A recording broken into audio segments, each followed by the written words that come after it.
Good afternoon. Thank you for joining today's event, The Future of Education. Before we start, I'd like to thank our sponsors and partners for today's event. Our appreciation goes out to Platinum sponsor Yu Chung International School. Our gold sponsors include Christian Alliance International School, German Swiss International School, Herald International School Hong Kong, and the Harbour School. Our strategic partner is Top Schools, and our supporting organization is WISPA. Please feel free to submit questions to our speakers in the Q&A box on the right-hand side of your screen. You can submit your questions at any time during the discussion. This webinar is on secondary schools, balancing between whole person education and academic achievements. It's moderated by Top School founder and head girl Ruth Fenney, and joining her on the panel are Peter Hawksworth, high school principal at the Harbour School, Richard Vanderpool, head of school Christian Alliance International School, and Simon Miso Venice, the deputy principal of German Swiss International School, head of English International Stream. Now, without further ado, we'll turn the time over to Ruth to start the discussion. Over to you, Ruth. Thank you. Good afternoon, and thank you, Eva, for all the introductions, and thank you to my panelists for joining us this afternoon. Welcome to Richard, Peter, and Simon. So I sit with two hats. Yes, I founded Top Schools almost 10 years ago now. It's hard to believe. And so, of course, in that time, my children have got older. So I sit here as a parent of two teenagers in secondary education as well. So let's begin by asking the three of you. You each represent three quite different schools. So perhaps you could just start by introducing how your school operates, the curriculum, and how you balance whole person education with academic achievements. Shall we start with Peter? Thank you, Ruth. So for people who don't know the Harbour School is relatively new. It's been operating for a little less than 15 years. It offers a personalised guided programme that leads to an American high school diploma, and alongside that, for students who need additional qualifications like AP qualifications or SAT qualifications, we support students to achieve those. Where possible, we integrate subjects together so that you might have a course that's part science, part English, so that the artificial segmentation of knowledge is avoided.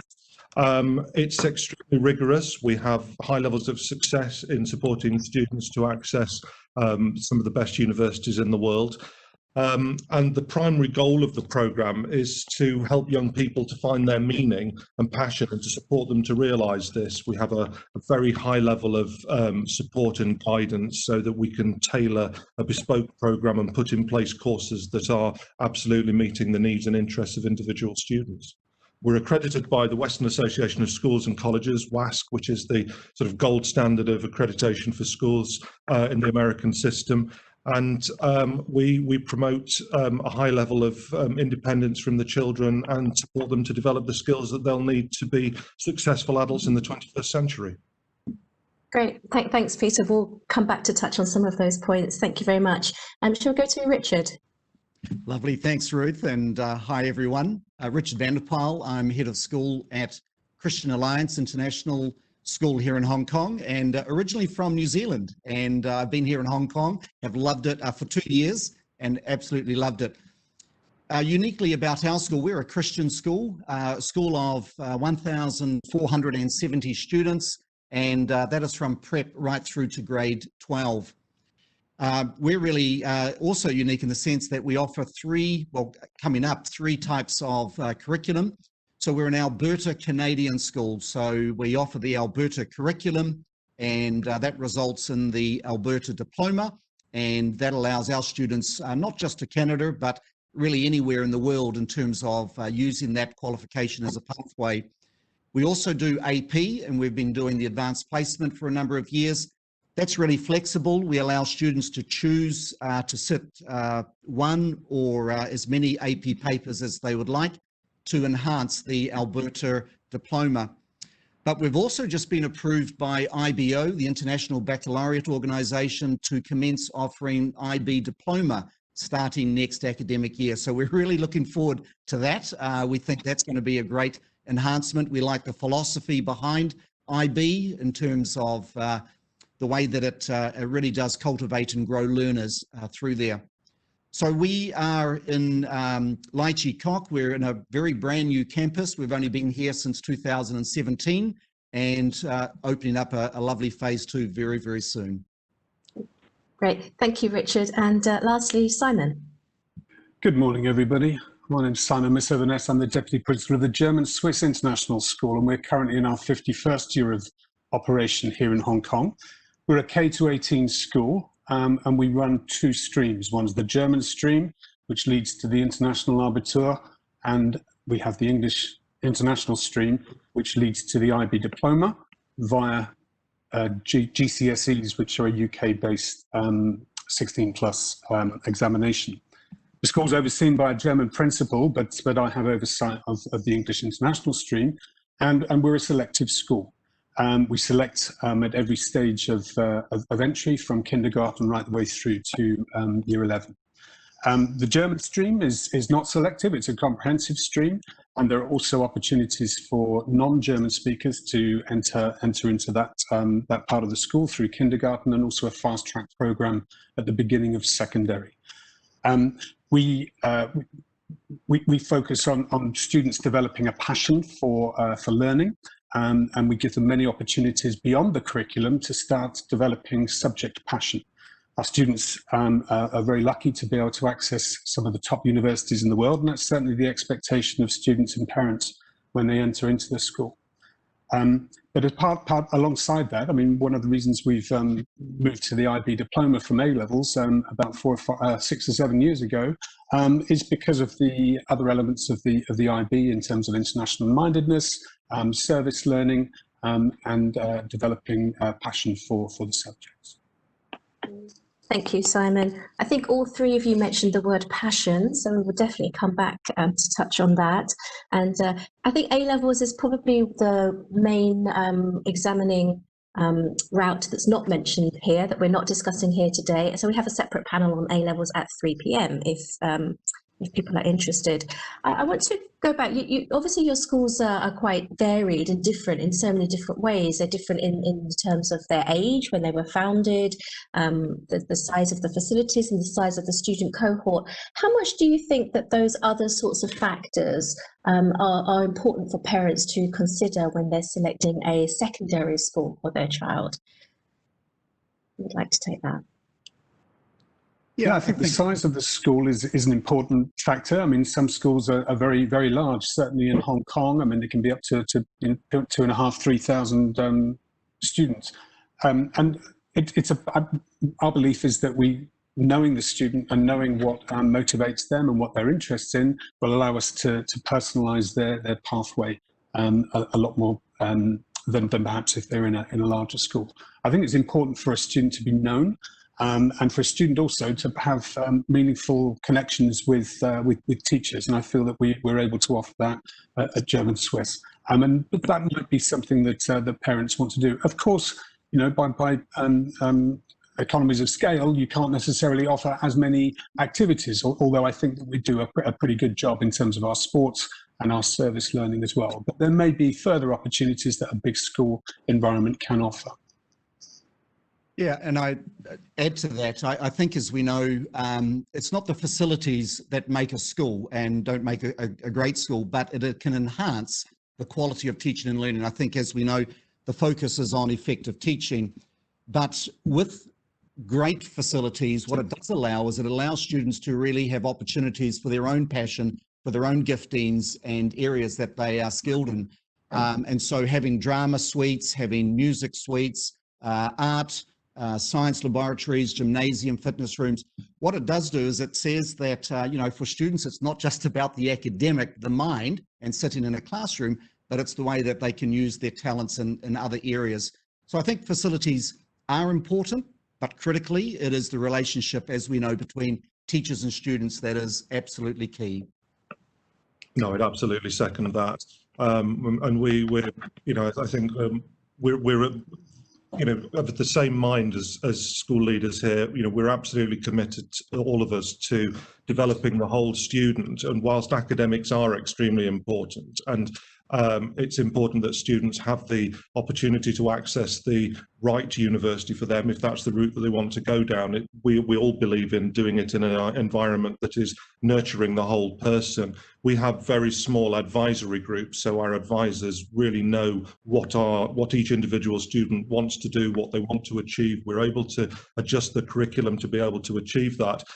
We have regular meetings to bring families in so that families can share their thoughts. And we have students who are happy, and ultimately students who are happy learn. Students who are unhappy, it doesn't matter how good the teaching is, how rigorous the program is, if students aren't happy, they're not going to learn, they're not going to achieve. So I'm very proud of the way that we do help our students to feel emotionally secure, to be able to take risks with their learning, to be able to go out on a limb and investigate things for themselves. And these are the sorts of skills that we're actively encouraging and supporting students to develop at every stage of their learning. Thank you, Peter. I think you've touched on the next area, which obviously the title of this webinar is about balancing. And we do live in Hong Kong, and the tendency of Hong Kong parents is to skip to academic achievements very, very quickly. And so you started to address that obviously academic achievements is the end goal, perhaps, but it's about the journey leading up to that point. We've talked about which sort of curricula your different schools offer and what they're expected to achieve. Let's just unpack that a little bit more on academics. We don't have league tables in Hong Kong, and we don't have any sort of rankings or ratings of schools, but it is the tendency of a lot of parents that we all meet to quickly go there and try to understand how is your school doing academically. What's your response to those parents? Well, I think obviously the proof of effective teaching in many ways is twofold. One is the academics, and schools should show that their students are achieving well. And so for us, we measure it by the percentage passes of the Alberta diploma. That's been at 100% for the last number of years. And that's often because, as the other schools do, at the high school level, smaller class sizes, more personalized learning, individual programs meeting the needs of the individual students. So that aspect, I think, is really good. But we really do look strongly at the character development as well. And, we work with our parents to say, you can have an academically very strong child, but we want that child to be respected in the community. We want people to think that young man, that young lady is someone that we admire because of the person that they are. And that's a real key part of not just the academic provision, but also the character development that we, really focus on strongly at Christian Alliance. I think maybe parents struggle to come to grips with that concept, because has that changed since we were at school, for example? Isn't that the job of the family and the parents to impart their own family values and ethics and morals and what have you? Yes, you're right, but we all know that students spend a lot of time at school, and students are shaped by the environment of their learning. They're shaped by the nature of the teachers who teach them. And so it is it will have an impact, and what we need to do is be cognizant of that impact and make sure that the type of impact we are having on students is one that we can be proud of as well. Thanks, Richard. Anything to add, Peter, Simon? GSIS has had a fantastic reputation for academic success for many, many years, and I think people know us for that in Hong Kong. We do have one of the best IB average scores in the world for a school of our cohort size, and I think that is well publicised. I would say that we're actually now also focusing on lifelong learning, developing metacognitive approaches to learning so students understand that process of learning, and really focusing on the skills that students are going to need, not just for success at university as independent learners, but also in the future. Developing self-agency, interacting with the world through service learning, which we can begin not just through the IB, but we try to drop those projects into lower school as well.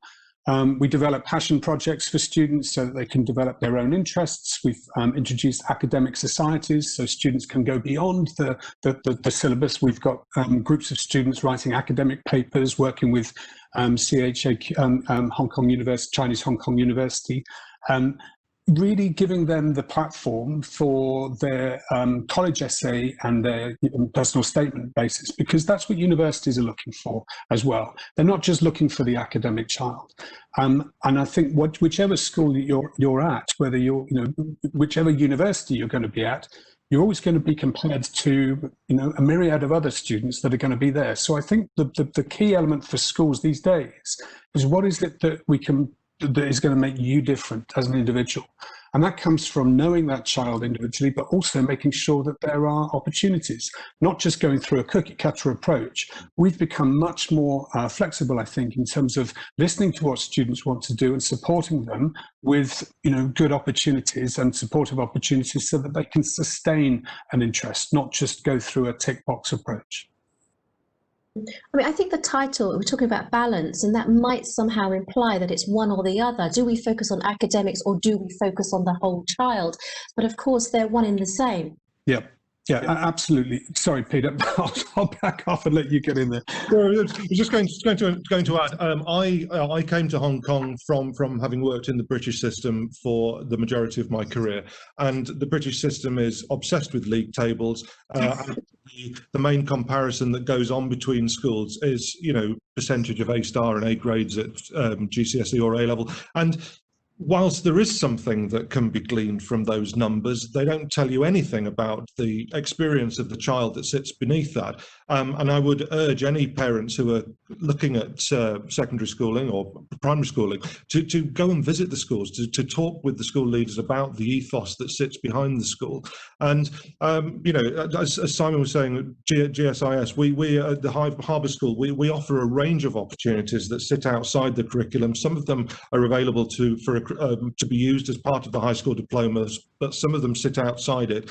Things like setting up a company, developing projects. We've had students build a school in Kenya.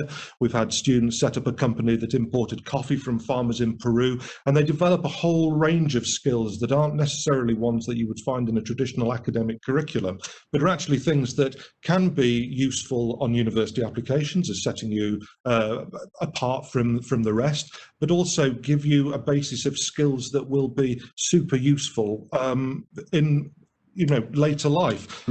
I didn't learn the skills that I use in my job now. I didn't learn them at school. I learned them through wider things in life, and it would have been very useful if school had focused in, as we do today, if school had focused in on some of those less measurable skills and supported the development of those skills. And that's what we try to do with some of the wider things that we have in place. Yeah, I think you just mentioned it at the end there, that it's intangible. It's difficult for parents to measure. What advice, do you have some practical advice for parents? How do they evaluate a school such as yours when in the absence of league tables or in the absence of even published results? Some schools in Hong Kong are even moving away from even publishing their IB scores these days, which is another topic for another day. I think the best way that parents can get a real picture of a school is subscribe to their Facebook, because a school will present what it deems to be important and want to share that with its parents. So for me, I often encourage parents, sign up to a school's Facebook page, have a look at all the various postings they do, which then do tend to reflect what's at the heart of the school. And so as the others have said, do they show examples of students traveling overseas to do service work? Are there examples of students working in the local community? What are the different activities that happen within the school? And so for us, that's a real part. We really want to highlight that it's not just purely the academic, it's all of those other social activities that our students do. I think, as we've said before, if students love school, they will learn well. And so look at those things. I would even subscribe to their school newsletters. If you can do that, look to see if you can be on that list, and you get to see what's at the heart of the head of school, what is at the heart of the school, and the things that they share. So to me, we'd love people to come into the school. It's a little bit difficult under the COVID situation, but that is another really good way. I think all of us know you can be 30 seconds in a school and get a feel for the school. I think another aspect of that is that our students are our best advocates. When we are able to offer school tours, our senior students will always take parents around. And they sell the school for us, in a sense. They sell themselves. They sell what is, not that we're all about selling work, but they're tangibly the product of what we're trying to do. So they're able to answer those questions. Yeah, I mean, asking the question, maybe there are more things that we can do as a school to make sure that we've got that advocacy on websites, because that's where people are looking.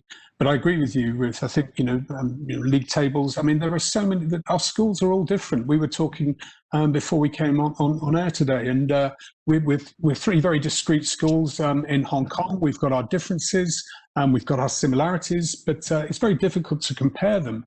And I think it's up to schools to make sure that parents have got the metrics by which to make that choice about the school.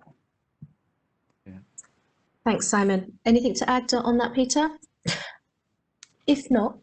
No, just to say that, to repeat what Simon was saying, we have students who would be happy to speak to any prospective parents or students. We've got existing parents who would be more than happy to have those conversations as well, because it's one thing it's very important to know what the philosophy of the school leaders are, but at the same time, the experience of existing students and parents, that sort of probably tells prospective parents a lot more. Sure, and of course, by the time we're choosing a secondary school, the students have an awful lot more agency and involvement in driving that decision, and they have friends who attend different schools. I want to come back to this idea of service learning, because I think it's been mentioned a couple of times.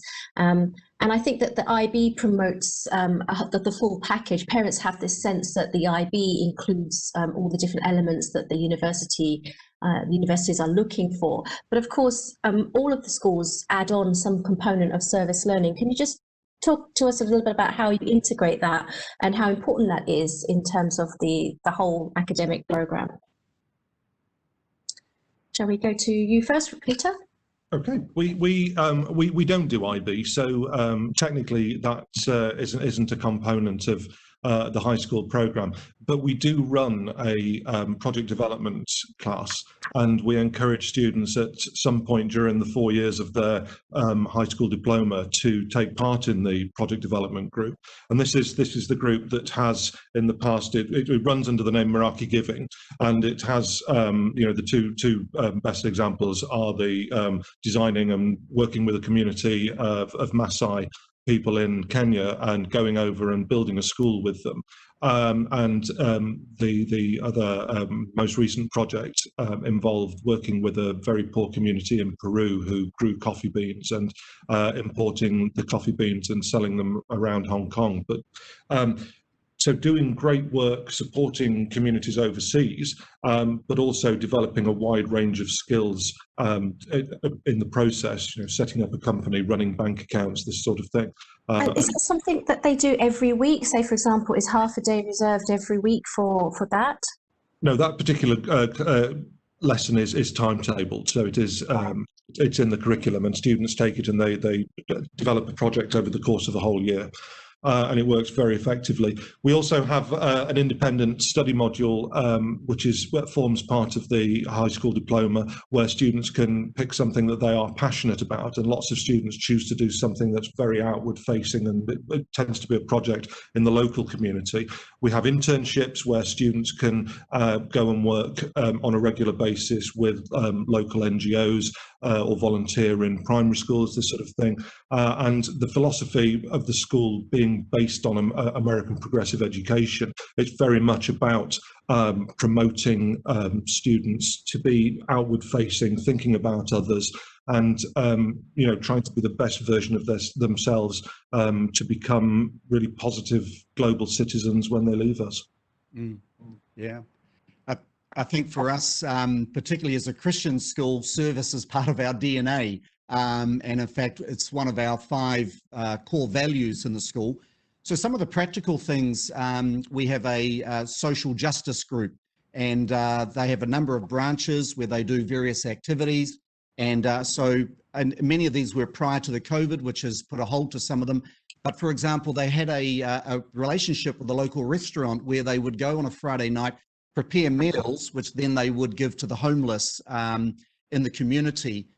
We have students who have a passion for dogs and things, and so we're part of a group that has students who walk dogs from some of the refuge centres for that. Our students, we don't just wait till they're at the high school level, you know, in the last 2 or 3 years. So in our grade 7, we've got designed a community leadership course. Grade 8 has a personal leadership development, and grade 9 is global leadership. And so, for example, within the grade 9, our students will be doing the award for the Hong Kong Award for Young People. And that's got a real service component part of it in it there. I think, yeah, service is the evidence of good learning. I don't personally, I think that the curriculum should give rise to service. Students shouldn't be learning as if it has no connection with the real world. It should give a motivation to do something to serve other people. I like that. Simon? Sure. We have a very strong service learning tradition at GSIS, and a lot of it has been led by the IB. But as I said earlier on, that is also starting earlier in the school program as well. So we have Global Initiatives Group that works predominantly in the lower and middle schools from 7 to year 11. But students are working on fundraising and building relationships with local communities. So this is one of the things that we're trying to do more of as a school. Every 5 years, the IBI requires the school to do a self-study. It's called the IB 5-year review, and in order to keep your accreditation for the IB, you need to make sure that happens. And it's one of our targets over this year is to increase the level of community involvement that we have with groups. Clearly, there's been a few issues over the last 12 months or so, but we've still maintained that. So we've had students reimagining their projects. So there's one group of guys that have done a Movember course where they're obviously getting people to sponsor to wearing moustaches. But this year they created face masks with a huge moustache on them and then sold them in the community, raising money, which they gave to groups for men's health. And it was a wonderful example of really pivoting and thinking on their feet. And I think that's really the value of that sort of learning.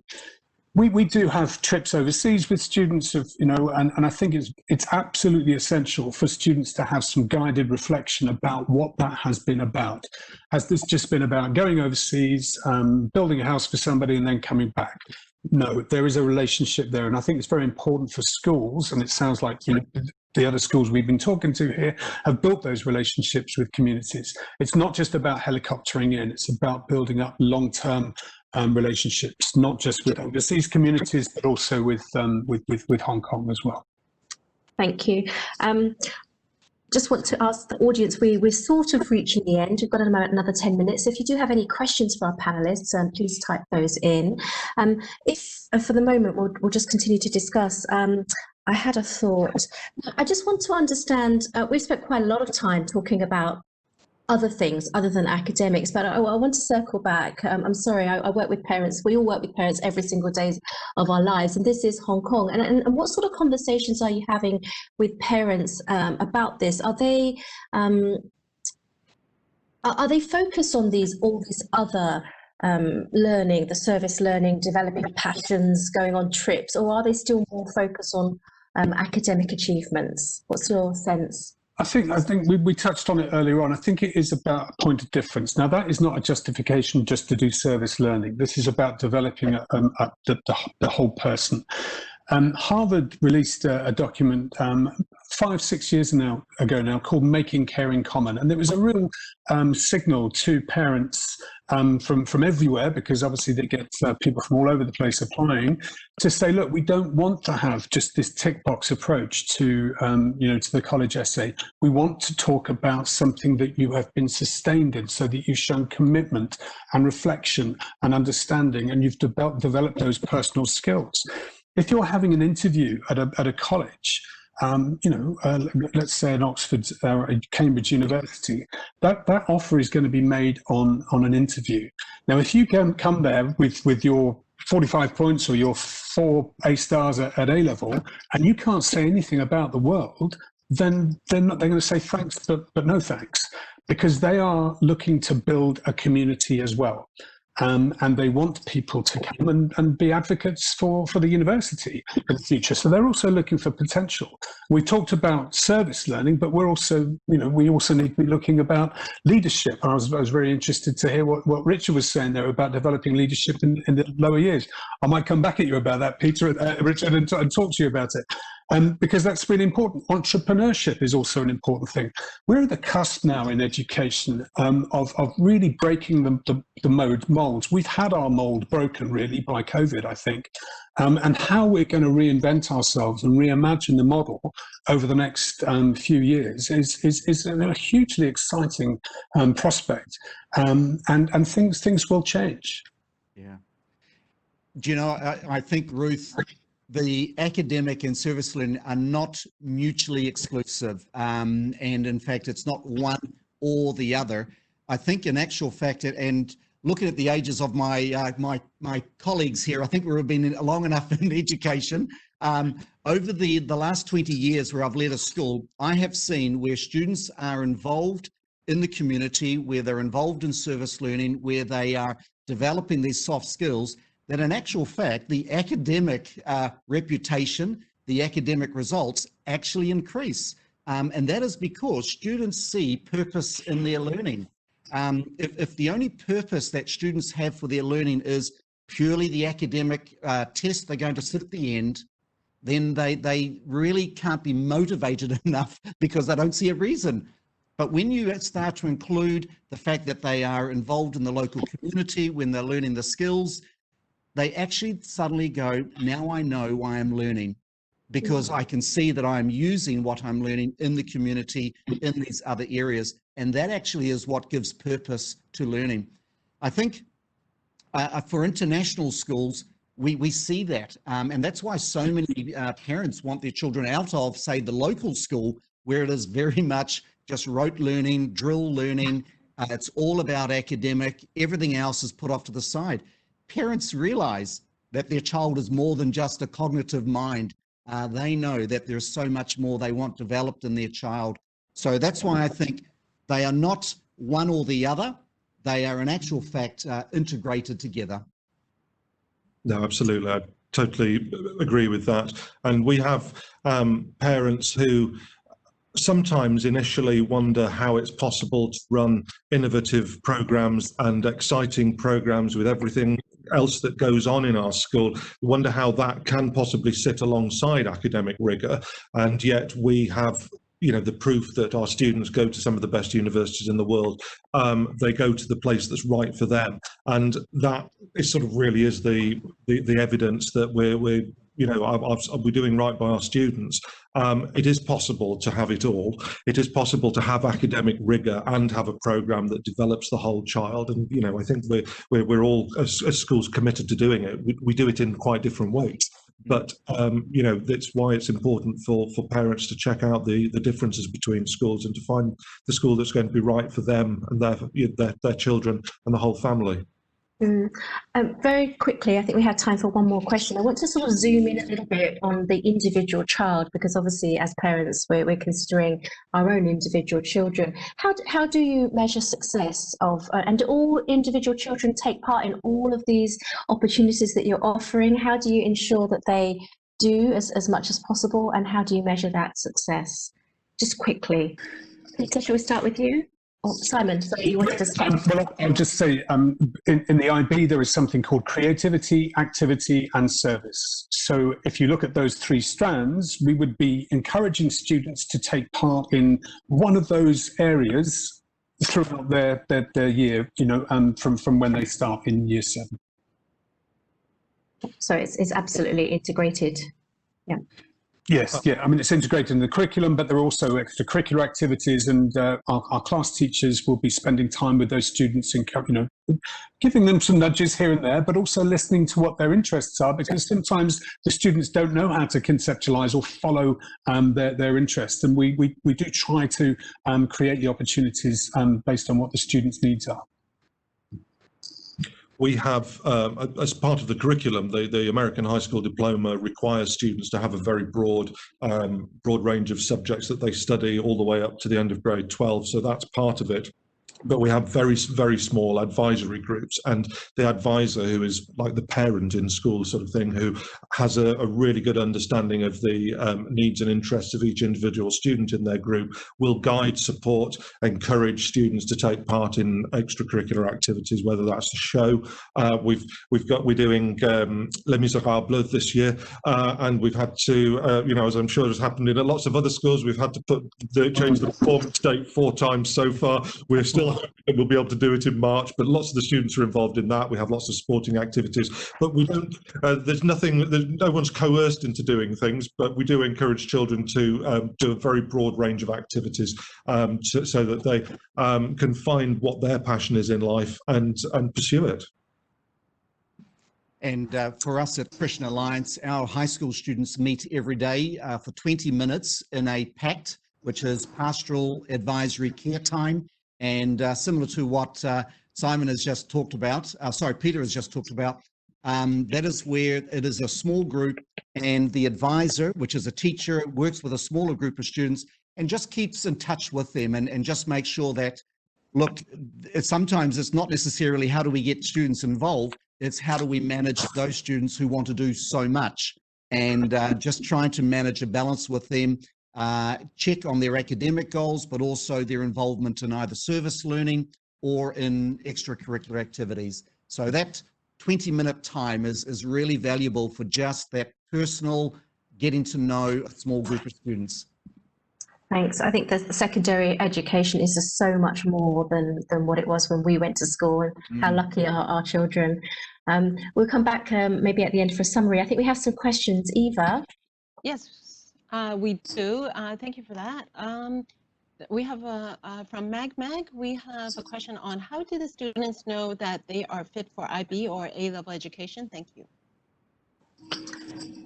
Well, we have an A-levels panel at 3 p.m. So maybe yes, maybe our panelists today. I mean, have you had children who've switched into IB? Maybe we can talk a little bit about the transition from another program into IB, and how does that go? Yeah, I mean, as you know, we run the IB program. We do have students who leave us in year 11 because they want to go and do A-levels. And I think the critical thing with the IB is that you need to do 6 subjects, of which there needs to be a language, there needs to be a science, there needs to be maths. Now, if you're not that keen on mathematics, or if you're not, very good at languages, then the IB is probably going to be a challenge for you, and therefore, an A-level pathway might be better. A-levels traditionally now you will take about 4 in the first year. You might carry those on, but you probably end up with 3. So it is deeper. But I think also we've got to think about what happens at first year university. The intake these days are truly international, even in UK universities. And so that first year is very much a getting everybody in the same place, acknowledging that people have come from different systems, and going for a sort of common core. So it really depends on what your interests are, but that's what I would say to that. Okay, we do have a lot of questions. So what I'm going to do is I'm going to go through them, and I'll just pick someone to answer instead of everyone's. I hope that you're okay with that. So the next one we have is from Karstaj. You spoke about how future parents and students can get to know the character of a school. I wonder, what is the role of school websites in that, and further on the press? So Simon, would you like to answer that? Sure. Look, on the school website, I mean, the school's in control of that, so they're going to be obviously pointing you to the things that they want you to see.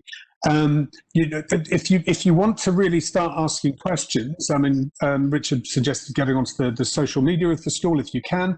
because a lot of schools, because of data protection and also safeguarding, they will actually ring fence those areas.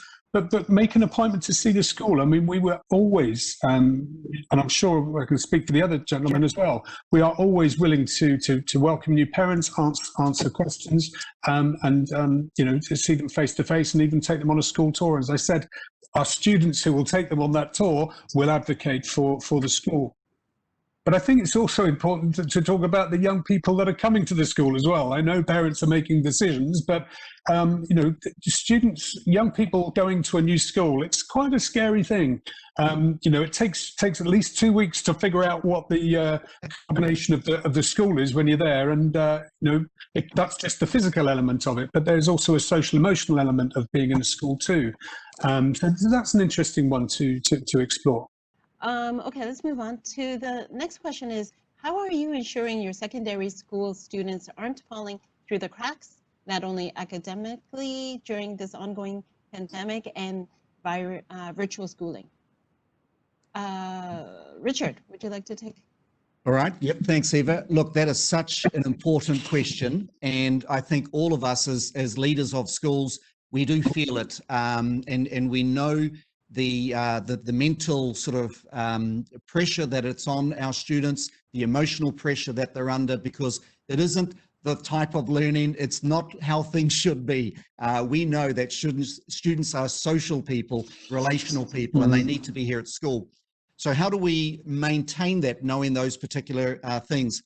So for us at Christian Alliance, we have our teachers, they need to contact each student in a small group. And so it's much more personal. So it's not just the curriculum, but this pastoral care time that I had talked about, they still do that, but in even smaller groups. So they can really speak one-on-one, 1 to 2, and just to encourage them, see how they're going. That is critical.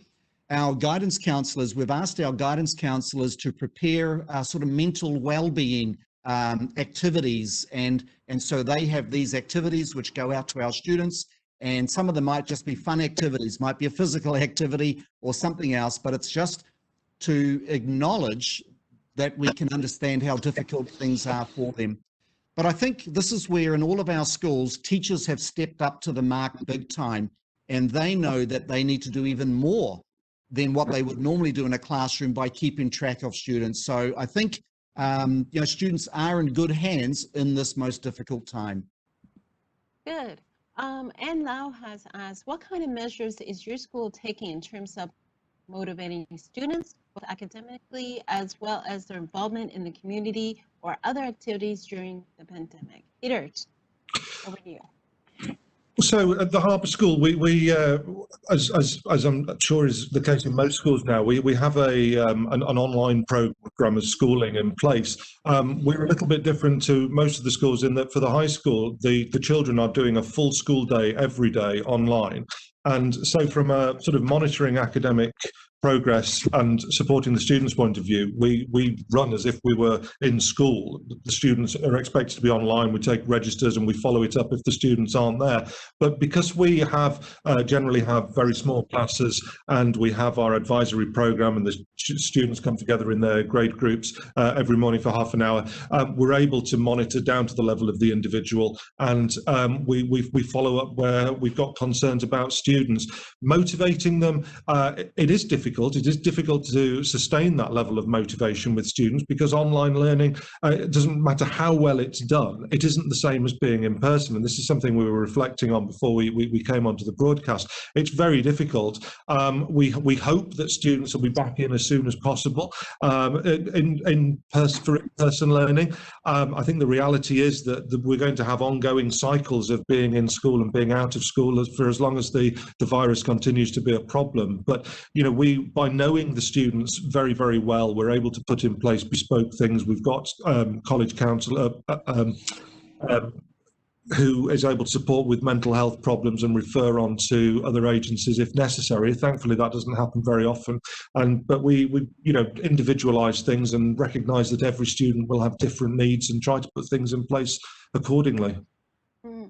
Okay, last question we have is, are top universities open to taking students with average grades, but lots of service and extracurriculars? So yes or no, and one sentence why. So Richard No. first? Oh, sorry. Okay, sorry, Simon. I'm on. No, I'm afraid they won't. They will make you an offer based on your academic predictions in the UK, and if you don't hit those academic predictions, then that's the end, really. So you have to work with your university guidance counsellor to make sure that you're applying to the right people. It's a little bit different in the States, where the academics are not the only thing, but there are certain universities. I mean, clearly, if you're applying for Ivy Leagues, you're going to need to back that up with academics plus all of those other things as well. Peter, you were going to say? I would absolutely agree with that. But just to say that there are an awful lot of universities in the world, and there is a place that's right for you. If you've got average grades, then find the place that is, find the place that is right for you. Find the place that offers the right course. Don't be fooled into thinking that Harvard is necessarily going to be the right university for you just because it's called Harvard. It might not have the best teaching. There might be other places that can offer something much better. And there is a lot of research that suggests that actually choice of university for undergraduate study is far less important than choice of university for postgraduate study. And go to the place that is right for you. Don't go to a place just because it has a reputation. And Richard? Well, there are some great universities in New Zealand that I can recommend. I think in the end, the first filter is going to be on academic. If you're talking about those top universities, just the weight of demand for them means that they have to do some of their first sifting. Now, as much as we might say there's a lot more to a person than their academic results, that unfortunately is what they've got to do. But I agree with my colleagues. Really, this is the role of our school and of all of our schools, is to best prepare them wherever they go. And that is not just academically, but it's also in terms of their character, their mindset, their resilience, their ability to persevere in the face of adversity. All of those things ultimately is what will make them a great citizen. Okay, and we have a question on how schools should provide support to send students to develop as balanced whole persons. Peter, do you want to? We have a very varied student intake. So we have maybe 20-25% of our students would be considered very, very gifted, but we also run a program to support children who have got quite a high level of autism. And we again, it comes down to knowing the individual, having things in place to support the individual, adapting things where necessary and appropriate. But I would encourage, if there are parents out there who've got children with special educational needs, come and talk to me. Come and talk to me, and let's see if we are the right school for your child. If there are things that we can do that we can put in place that will enable your child to be able to access the curriculum that we offer. All schools are different. All schools have different strengths, and I would be honest with a parent if I didn't think we could support them, but we do have a really strong track record of supporting children with special needs, as well as supporting children at the opposite end of the scale. Okay, last question is from Alice Kwok, and she's asking, how can students do services, internships during COVID, online programs, or etc.? So Richard, would you like to take a stab? Yep, I think sadly, this is one of the areas that is not as effective as it can be because of the COVID environment. And that is purely around safety of the students in terms of going into areas. We just wouldn't want to do that. And I think, that's part of, we're not in a lockdown, we know that, but we do need to be cognizant of keeping our students safe and not asking them to go out in the community to do service. So those sorts of things, that's a loss. That's a cost to the situation that we're facing. But as soon as we're sort of got the freedom again, those are the things that will be very quickly back into practice. Great. Well, it seems like that's all the time we have. I would like to thank Peter, Richard, and Simon for their valuable insights, and Ruth for moderating the panel. And thank you so much for getting up extra early for us as well, because she's on UK time. The conversation doesn't stop here, so join us on Facebook and connect with other parents. please scan the QR code that you see on the screen right now. A big thank to all our sponsors for making this event possible.